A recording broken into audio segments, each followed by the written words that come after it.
ऐश्वर्या आप सभी का स्वागत करती हूँ आपके अपने YouTube चैनल स्टडी विद स्मृति में। आइए शुरू करते हैं आज की क्लास। आज की क्लास में मैं आप लोगों को झारखंड की अर्थव्यवस्था और झारखंड के करंट अफेयर्स की क्लास लेने वाली हूँ और ये इस सीरीज का मेरा तीसरा क्लास है। इसी सीरीज में मैंने एक और भाग शामिल किया है, वो है जेपीएससी के मुख्य परीक्षा के लिए। यहाँ पर मैं एक प्रश्न जो है वो आप लोगों को देती हूँ, जिसका आंसर आप लोगों को मेरे पब्लिक चैट वाले ग्रुप जो टेलीग्राम पर है उसमें आप लोगों को सेंड करने होते हैं और इसका आंसर भी मैं करा देती हूँ। सबसे पहले आज के हम लोग क्लास में झारखंड की अर्थव्यवस्था को पढ़ेंगे, जिसमें आप पढ़ेंगे झारखंड के आर्थिक सर्वेक्षण रिपोर्ट 2019-20 के आधार पे झारखंड में खाद्य सुरक्षा से संबंधित कुछ इंपॉर्टेंट फैक्ट। इसी में मैं आप लोगों को बताऊंगी एक योजना, डाकिया योजना, इसके बारे में डिटेल में। फिर हम लोग करंट अफेयर्स में कुछ क्वेश्चन आंसर को सॉल्व करेंगे और फिर क्वेश्चन पे हम लोग जाएंगे जो मुख्य परीक्षा के लिए है। क्लास को शुरू करने के पहले आप लोगों को मैं टेस्ट से संबंधित इंफॉर्मेशन देना चाहूंगी। झारखंड स्पेशल टेस्ट जो है ऑनलाइन टेस्ट वो शुरू हो गया। डिस्क्रिप्शन बॉक्स में लिंक के माध्यम से इसके डिटेल को मैं आपको बता दूंगी किस तरीके से टेस्ट को ज्वाइन करने हैं। झारखंड स्पेशल लगभग 2500 क्वेश्चन इस टेस्ट में आपसे पूछे जाएंगे। इसमें मैंने करंट अफेयर से भी संबंधित लगभग 300 क्वेश्चन आंसर को मैंने शामिल किया है। बहुत ज्यादा हेल्पफुल हो जाएगा और आने वाले समय में और भी जो क्वेश्चन आंसर होंगे जो करंट से संबंधित होंगे वो मैं उसमें टेस्ट में आप लोगों को देते जाऊंगी। तो आप इसको ज्वाइन करें और इसके बारे में डिटेल जो है वो दिया रहेगा डिस्क्रिप्शन बॉक्स में। वहाँ एक फोन नंबर भी है, उस फोन पे आप फोन करके और भी डिटेल जान सकेंगे। डेमो टेस्ट भी आप वहाँ दे लेंगे ताकि पता चलेगा कि कैसे क्या प्रवृत्ति है क्वेश्चन पूछे जाने की। चलिए हम लोग क्लास को शुरू करते हैं। सबसे पहले झारखंड की अर्थव्यवस्था पढ़ते हैं। इसमें मैं आप लोगों को झारखंड के आर्थिक सर्वेक्षण रिपोर्ट 2019-20 के आधार पे खाद्य सुरक्षा से संबंधित कुछ इंपॉर्टेंट फैक्ट बताने वाली हूँ। खाद्य सुरक्षा जो झारखंड में गरीबी और कुपोषण को दूर करने में अपनी एक महत्वपूर्ण भूमिका निभा रहा है। झारखंड में जो गरीब जनसंख्या है या गरीबी रेखा से नीचे जी रहे जो लोग हैं उनको खाद्यान्नों की आपूर्ति उनको सुनिश्चित करना, उनको बुनियादी सुविधाएं देना ताकि वो अपने जीवन यापन सही तरीके से कर सकें। इसके लिए खाद्य सुरक्षा के अंतर्गत बहुत सारे कार्यक्रम चलाए गए हैं। इसी में आप लोग खाद्यान्नों को सही तरीके से रख रखाव और उसका वितरण जो है वो भी आता है। खाद्यान्नों का अच्छे तरीके से रख रखाव जो है इसके लिए गोदाम खोले गए हैं। तो झारखंड में कुल गोदामों की संख्या 369 है। कितना है?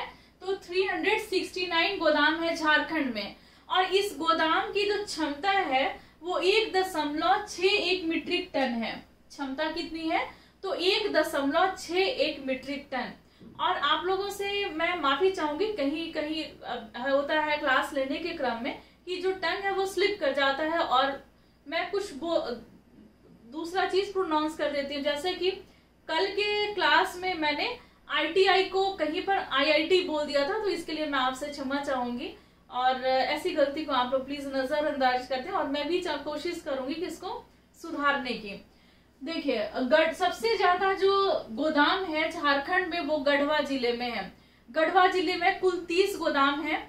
वहीं पर गिरिडीह सर्वाधिक गोदाम कहाँ है? तो गढ़वा में 30 गोदाम। वहीं गिरिडीह में जो गोदाम है उसकी संख्या 28 है और पलामू में जो गोदाम है उसकी संख्या कितनी है? तो 27 है। पलामू में 27 गोदाम, गिरिडीह में 28 गोदाम और वहीं गढ़वा में 30 गोदाम। ये दो गोदाम की संख्या हो गई। लेकिन खाद्यान्नों के वितरण को सुनिश्चित करने के लिए कि सही तरीके से वितरण हो, जो लाभुक है उन तक जो अनाज है वो अच्छे तरह से पहुंच सके ताकि गरीबी की समस्या, कुपोषण की समस्या, इनसे निजात पाया जा सके। तो इसके लिए पीडीएस डीलर है। तो झारखंड में कुल कितने पीडीएस डीलर हैं? तो 25,700 माफ कीजिएगा 25,410 जो पीडीएस डीलर हैं झारखंड में।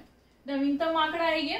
और झारखंड में जो राशन कार्ड धारी हैं उनकी संख्या कितनी है? तो 57.19 लाख राशन कार्ड धारी हैं झारखंड में। ये नवीनतम आंकड़ा है।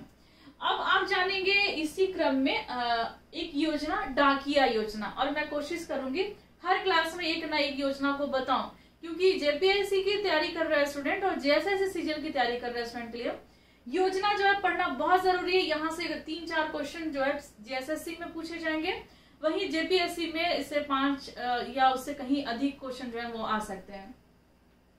तो डाकिया योजना का आरंभ झारखंड में 2017 में किया गया था। झारखंड सरकार के द्वारा ये योजना चलाई जा रही है। इस योजना के अंतर्गत झारखंड में रह रहे जो आदिम जनजाति के लोग हैं, जो विलुप्त की कगार पर जो जनजाति हैं, जिनमें आदिम जनजातियों की संख्या झारखंड में कितनी है, तो 8 आदिम जनजातियां हैं। तो इन 8 आदिम जनजातियों को खाद्य सुरक्षा, संरक्षण और मुख्यमंत्री खाद्य सुरक्षा से जोड़ने के लिए डाकिया योजना चलाई जा रही है 2017 से। और अभी का जो समय है, जो कोरोना काल चल रहा है, लॉकडाउन का जो समय चल रहा है, इसमें ये योजना जो है डाकिया योजना एक प्रभावी रूप से सामने आई है, क्योंकि इसमें आवश्यक हो जाता है कि घर घर तक अनाज पहुंचे। तो ये योजना जो है अभी और भी ज्यादा तेजी से झारखंड में चलाई जा रही है, ताकि जन जन तक अनाज की पहुंच जो है वो सुनिश्चित किया जा सके। देखिए, इसके अंतर्गत क्या होता है कि जो आदिम जनजाति के लोग हैं उनके घर पर ही चावल जो है वो पहुंचाया जाता है। चावल की मात्रा कितनी होती है, तो वो होती है 35 किलोग्राम। 35 किलोग्राम चावल की जो बोरी है उसको उनके घर तक पहुंचाया जाता है प्रति माह। और ये जो चावल पहुंचाया जाता है ये निःशुल्क होता है, कोई शुल्क नहीं लिया जाता है, निःशुल्क होता है।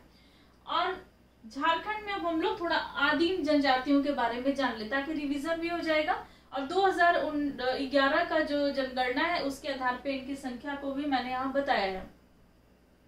झारखंड में 8 आदिम जनजातियां हैं जिनके लिए डाकिया कार्यक्रम जो है, डाकिया योजना जो है वो चलाई जा रही है।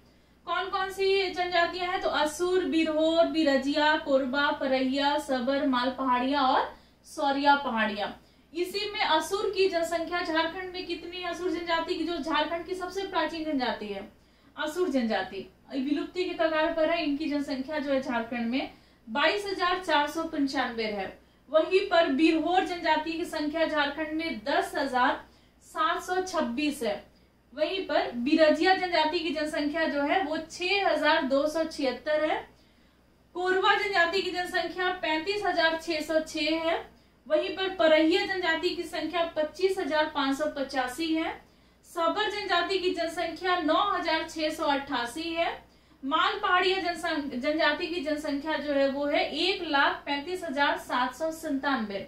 वहीं सौरिया पहाड़िया जनजाति की जो जनसंख्या है झारखंड में 46,222 है।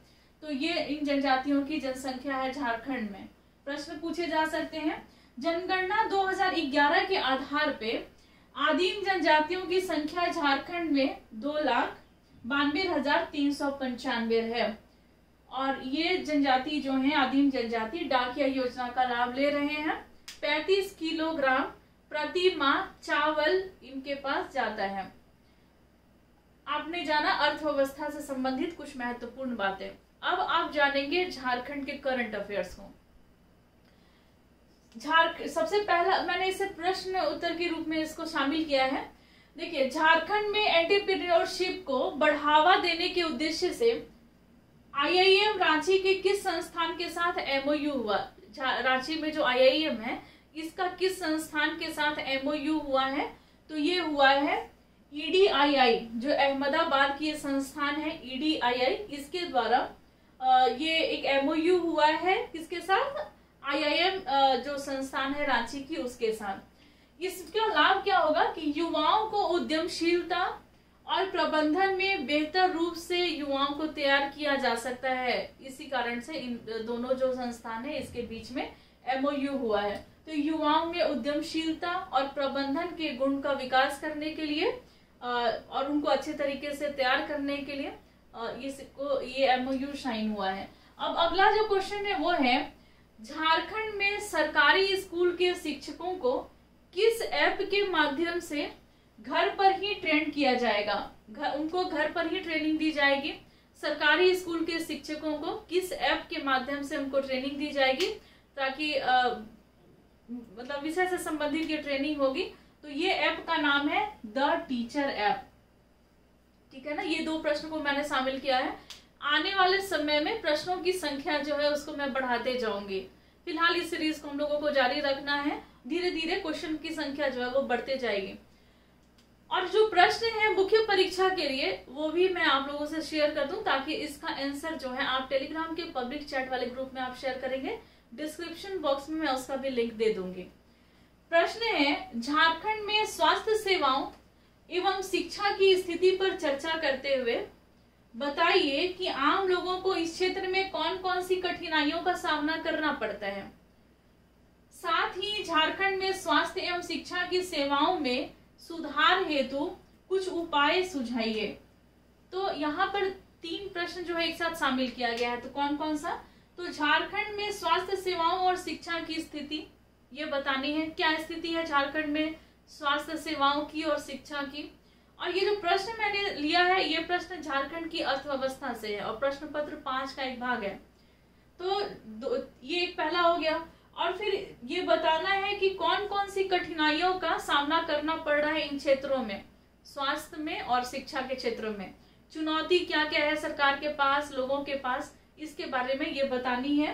क्या कौन कौन सी कठिनाइयों का सामना करना पड़ रहा है, माफ कीजिएगा सरकार का नहीं, आम लोगों को कौन कौन सी कठिनाइयों का सामना करना पड़ रहा है, क्या क्या उनके सामने स्वास्थ्य और शिक्षा को लेकर के चुनौती है, इसके बारे में बताना है। और जो तीसरा भाग है इस प्रश्न का वो है, झारखंड में स्वास्थ्य एवं शिक्षा की सेवाओं में सुधार के लिए कुछ उपाय सुझाइए। तो कुछ उपाय बताना है जो झारखंड में स्वास्थ्य और शिक्षा के सेवा में सुधार के लिए है। तो आपको अपनी बातें यहाँ रखनी है, किस तरीके से सुधार किया जा सकता है, और आपको अपनी कठिनाइयों, अपनी समस्याओं जो आप देखते हैं आज के समाज में झारखंड में, तो उनके बारे में आपको बतानी है। और फिर स्वास्थ्य और सेवा में की क्या, स्वास्थ्य सेवा और शिक्षा में क्या स्थिति है झारखंड की, इसके बारे में बताना है। क्वेश्चन को तोड़ करके इसका आंसर मुख्य भाग में आप कीजिए। तो आज की क्लास में बस इतना ही, और मिलते हैं हम नेक्स्ट क्लास में। अगर क्लास आपको अच्छा लग रहा हो तो आप इस क्लास शेयर कीजिए ज्यादा से ज्यादा। मैं चाहती हूँ कि वैसे बहुत सारे मेरे ऐसे मित्र हैं जो ग्रामीण परिवेश से आते हैं, जिनकी आर्थिक स्थिति बहुत अच्छी नहीं है, मैं आगे क्लासों को ज्वाइन करें या फिर अलग अलग कोचिंग इंस्टीट्यूट को ज्वाइन करें या बहुत सारी किताबों को खरीद सके। तो मेरे पास जितनी किताबें हैं उनसे मैं हेल्प करने के लिए ये सारे क्लासेस को चलाती हूँ। मेरे पास ऐसे बहुत सारे बुक्स हैं जिनका हेल्प आप ले सकते हैं और उसी को मैं पढ़ाती हूँ। तो आज की क्लास में बस इतना ही, मिलते हैं हम लोग नेक्स्ट क्लास में, लेते हैं आपसे विदा। धन्यवाद।